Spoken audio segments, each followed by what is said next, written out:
to talk a little bit about the marketplace, and then I want to talk about some of the advantages and things that you have in this marketplace.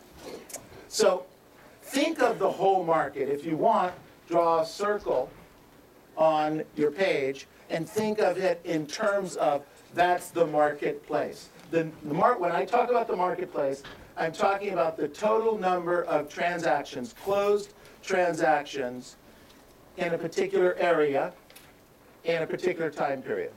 So the time period I'm going to talk about right now is going to be, I ran this report in Carrots. Carrots, for all intent and purposes, runs all transactions in SoCal and in CRMLS. Now, those two areas have merged, but the data isn't quite all merged yet. So I use the Carrots information, just to give you a point of information.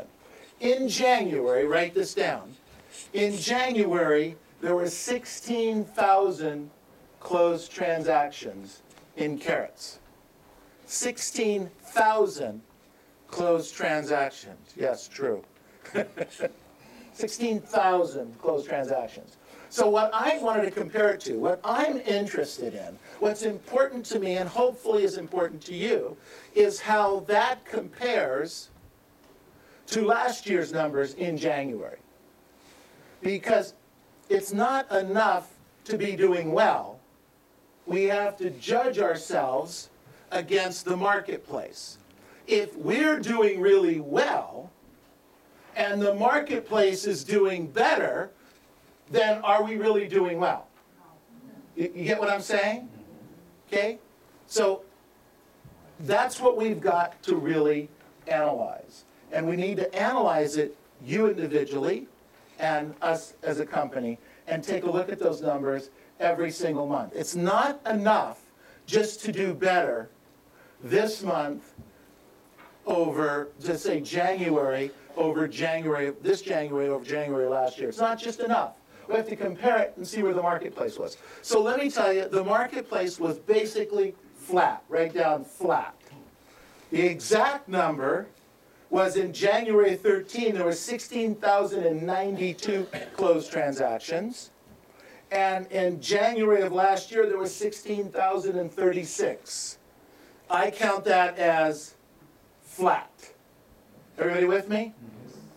Okay? Flat. So that's the basic marketplace. Now, we need to make an analysis and see what was going on with regard to Century 21 Masters compared to the marketplace. Because we did do better. Remember, I told you that in January of last year, excuse me, let's back up. In December of last year versus December of the year before, we did considerably better in terms of open transactions. And that was because you guys were running through the finish line, working on days that most agents took off. So now we look at January. So that was December. Now let's look at January. So in January, the interesting statistic is we are month over month, year over year. Get it? Same month, year over year. We're up 31%. Write that down. 31%. Why? Because of your efforts in November and December, putting transactions, that's closed business, ladies and gentlemen. Let me give you the exact numbers. Last year, now that's the number of okay, let's back up a little bit, because we can be fooled. The prices are moving up slightly, so each transaction's worth a little bit more to us. So we might make a little more money this year, but we didn't do more transactions. Get me? Okay, that's not acceptable. We have to do as much transactions or more to beat the marketplace, and we have to be rising with the prices. Now that's a deadly combination. That is awesome. That will make you money and keep you in the business for a long, long time. So the 31% I just gave you is the actual number of transactions. The gross income was up over 40%. Money, dollars, pesos, yen, stuff, those things, gold, up 40+%. Now think, this is because of your individual and collective efforts in November, December, and now we're working on January. Let me give you a number. In January, in closed transactions, in money paid to agents, we were up $425,000 over last year. Gross commission income. We closed just under $1 million. We got $975,000 came to the company, and we got another $425,000. You guys with me? Have I lost anybody here? Please don't. I lost you. $975,000 came to the company, plus an additional $425,000. That means 41 of you got another, not another $10,000 check on average. Think about that. Isn't that wild? 41 of you, on average, got another $10,000 check in January from your efforts in November, December, and the first part of January. So here's the question. Is it worth it or not? Hello? Yes. Your efforts, our efforts, the group, individuals, and collectively. It's fantastic. It's phenomenal. 31% in numbers and over 40% in gross income. So, let's talk about your competitive advantage. Write down the word competitive advantage. Write down the word competitive advantages. So here's some of your competitive advantages, if I might. I think we have 8 of them. First of all, you have a plan. On the 16th of January, we worked on your plan.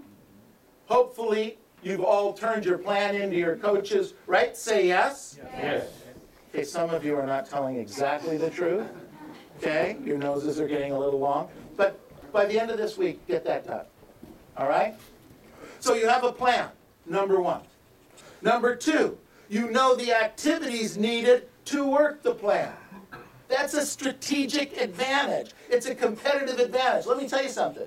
Most of your competitors, you think, have a plan, and most of your competitors know the activities. I'm here to tell you this is not so.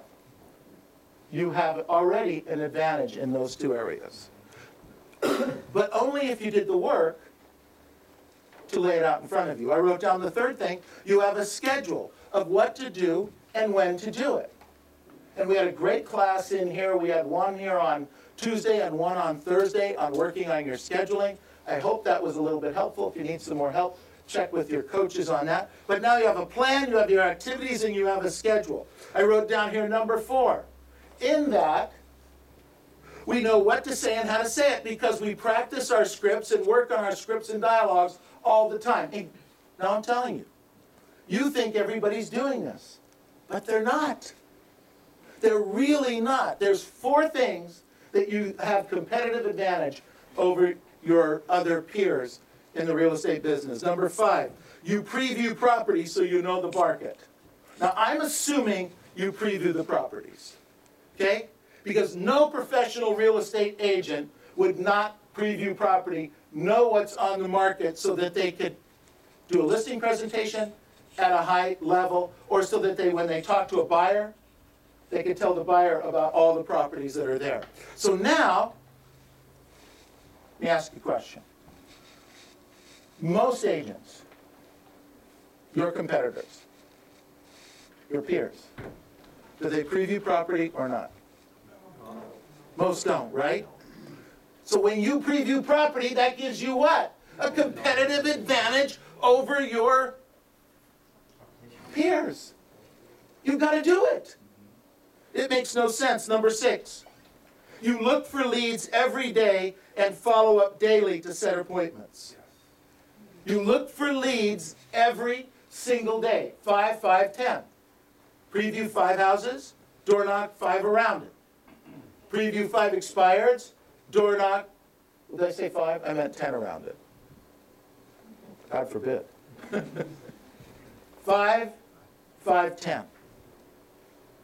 5 previews, 5 expireds, 10 around each one.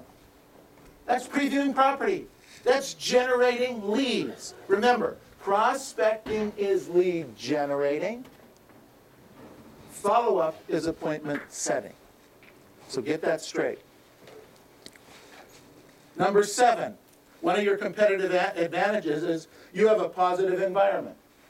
We don't hang around here worried about, oh, the business is horrible. Oh, how do I get another listing?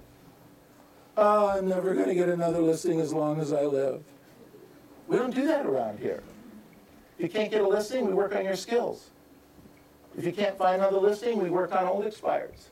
We have strategies. We have thoughts. We have a competitive, you get the competitive advantage of? Do you get this?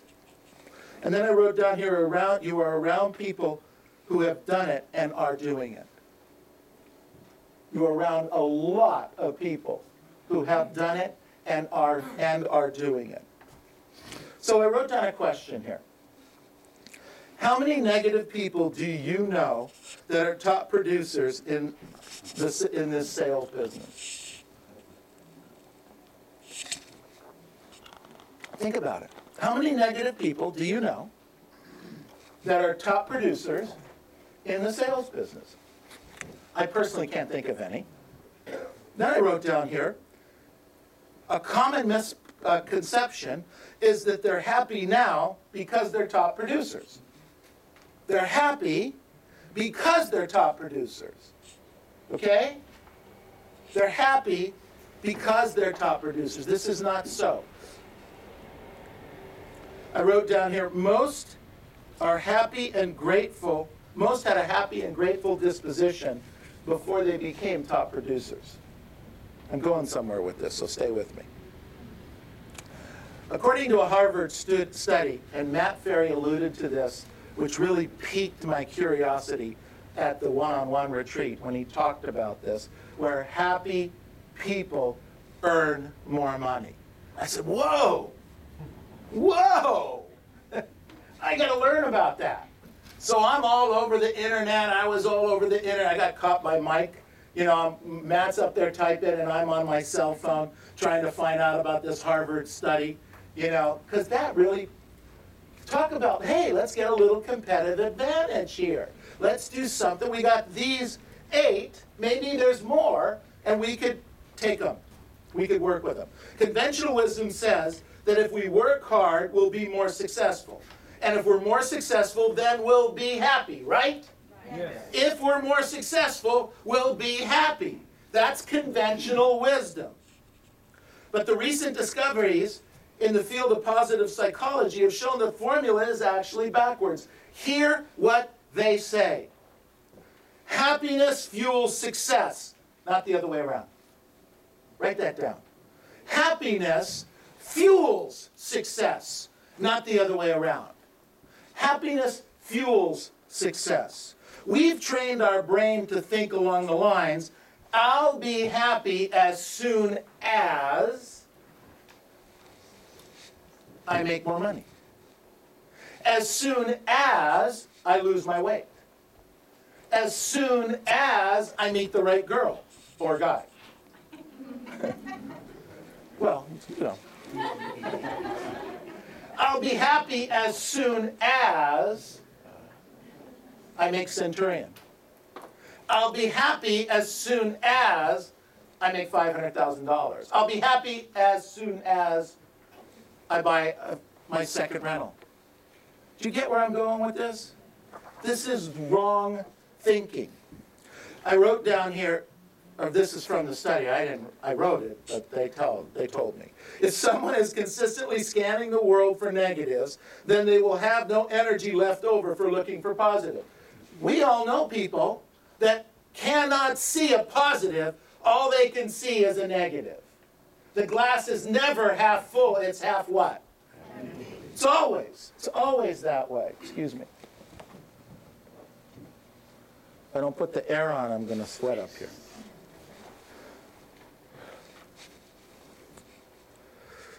The study says that if we do that, then our brains literally have no energy left for scanning the world, that looking for things that we're grateful for, that make us happy. Because we're constantly looking in the negative as opposed to the positive.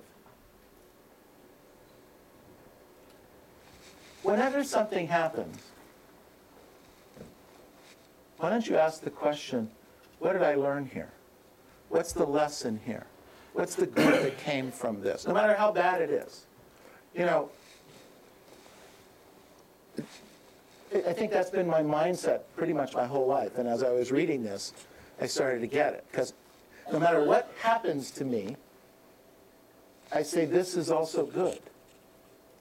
And I look at it as, what good did I learn? Did you ever drive down the freeway and you're just ahead of you, there's an accident off the side, nobody's injured, but there's a little accident. Does it ever occur to you that if you were 5 minutes earlier, that, if not by the grace of God, could be you? Yeah. Do you ever think about that? Yeah. Me too. Me too. And even if I was in the accident, God forbid, I would probably think, wow, I just avoided something bigger down the street. Interesting, huh? I remember one time coming down out of Big Bear, and this Porsche kind of ran me off the road. I mean, I was going my normal floating slow, and it was driving my wife nuts. And this Porsche was just woo, woo, woo. Well, so he kind of pushed me off the road, and you know, I bounced along the road and felt like I had scraped the tire and a rim and stuff like that, and got out and looked at it. And then, you know, was really, really upset, obviously. Very, very mad. And then I got back in the car and we drove down the road some more. And there he was, flipped over 4 times. Interesting, huh? So I think, whoa. You know, I'm going to do my normal, slow self. I wrote down here, if we can change the way in which the brain views the world, that can change the way we view and look at happiness and how we can be happier. A positive outlook can help lower depression. It can lead to superior productivity. It can make one more versatile. It can create less burnout. And it can create and promote more sales. This is the part that really interested me. For example, they say the positive brain, the happy brain, the grateful brain is 31% more productive than a brain that is negative, neutral, or stressed. You could write that down, because this could be one of those competitive edges. See, I'm adding this as your 9th competitive edge. Because if you're happier and work on being happier through the year, you might be able to do 30 or 31% more business through the year.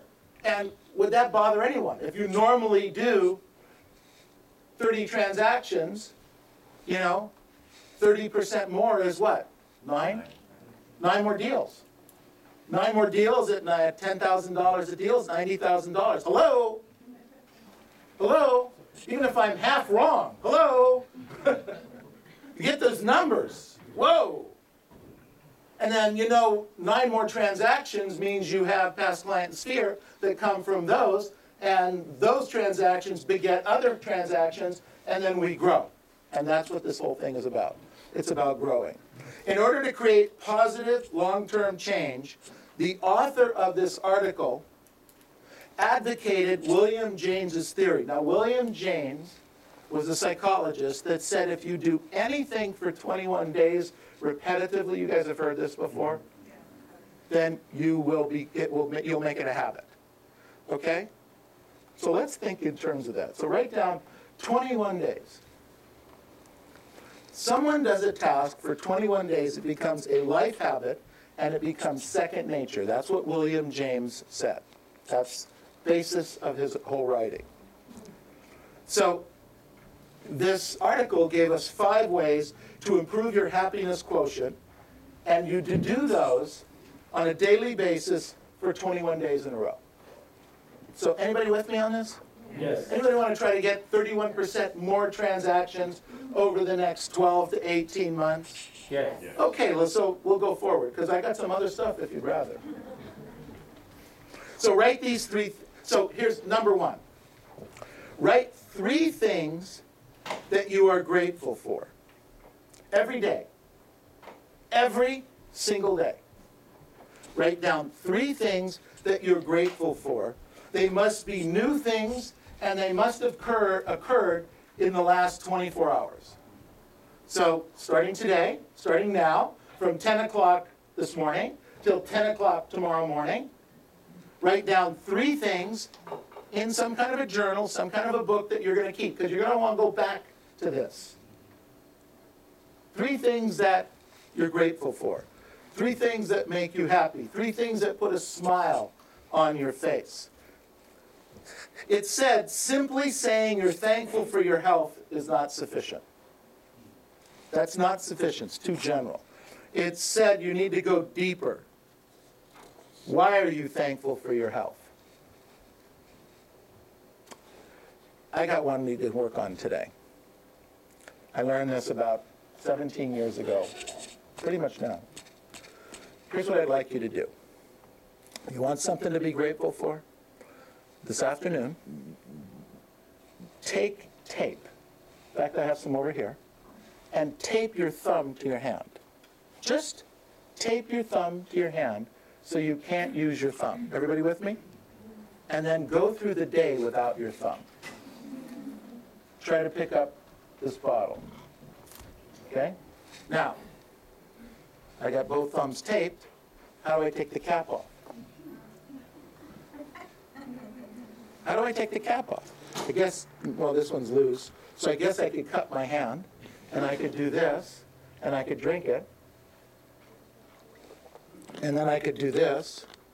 I'm going to go have a cup of coffee pretty soon. How's that going to go? Tape your thumb. Try that for today. See if you're grateful for your thumb. And why? Why? Because you get to have coffee. Why? Because you get to maybe write. Why? Because, boy, it would be really weird working on a computer, this way. I mean, if your thumb is not attached that way.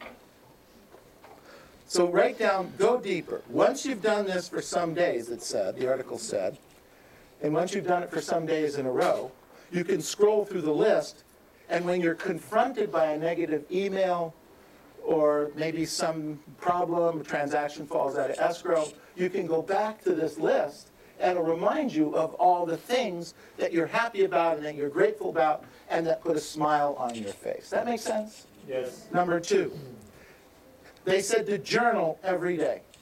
Journal. Write it in. And I see some of you do journal quite a bit. But go get a journal, a simple book. If you want, you can just get one of those spiral line books. They're 50 cents in the store. You can get something a little prettier and a little nicer, just something to journal in. But it said, journal every day. Take 2 minutes to detail one meaningful event that occurred today in that 24 hours. They say the brain cannot differentiate between reality and visualization. You are effectively reliving the good experience when you write it. Get it? I had this great experience.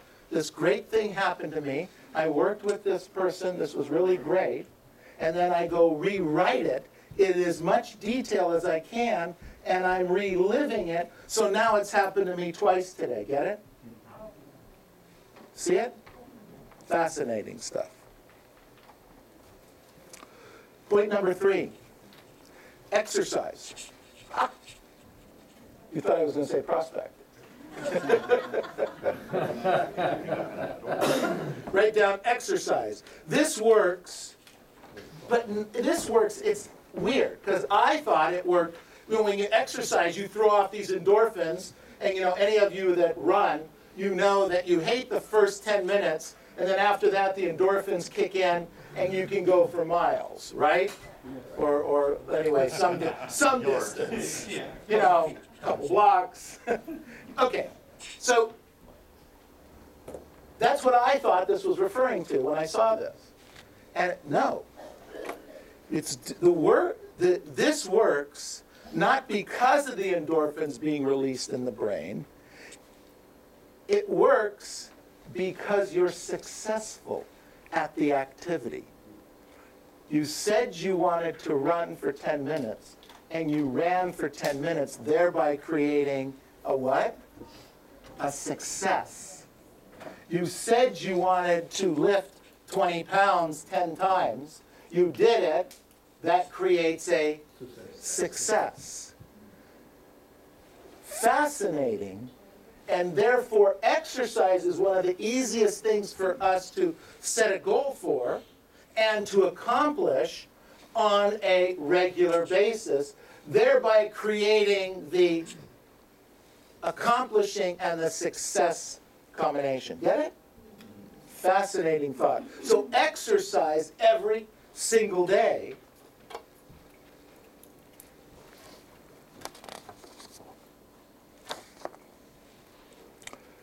Four, read positive, happy thoughts at least 3 times a day for 10 minutes. Read or watch. There's plenty of YouTube stuff that you can watch that are positive and energetic. We talked about all the Zig Ziglar stuff. I gotta tell you, that Taco Bell commercial, actually, I saw when I was researching this over the last few days, the Taco Bell commercial came up. I saw the Taco Bell commercial on Saturday in YouTube. In fact, I was going to play it for you. It's very cute. It's so funny. I love watching all these old people. Do you guys see it? Yes. It's like all these old, if you haven't seen it, I'll send you the link. I love it. It's got all these old people. So what they're doing, they're like acting like kids. You know how kids would escape from their room at night, mom and dad would say, well, good night, Johnny, and Johnny would go, good night, and he'd put the covers up, and they'd close the door and close the light. Well, they set this in a convalescent hospital, and they say, good night, Mr. Goldstein, good night. They close the door, and he throws off the covers, and he jumps out of bed, and he runs down the street, and he gets into this old Chevrolet Impala, and he goes cruising, and he gets a tattoo, and he's eating, and he's dancing, and they're making out. I mean, it's funny. It's funny. It's hilarious. Do that stuff. Well, excuse me. Watch that stuff. Don't do that stuff. Watch it. But there's funny things like that all the time. There's great things to make you happy, to enjoy the day. We take ourselves way too serious, and if we could just crank it up a little bit every day, then what happens to us is that we're happier when we talk to people. I wrote down here the 5th thought. Send random acts of kindness out every day. Random acts of kindness out every day. They suggested sending an email to one person in your social support network, thanking them for something and praising them for helping you, for being involved, for being around. Do that. There's so many people. First of all, you can't give a kindness away without getting one back. You want to put a smile on somebody's face? Honestly, sincerely, tell them they did a great job. Or, I appreciate what you did for me. Or, that book you asked me to read? Or that CD? People like and love helping people.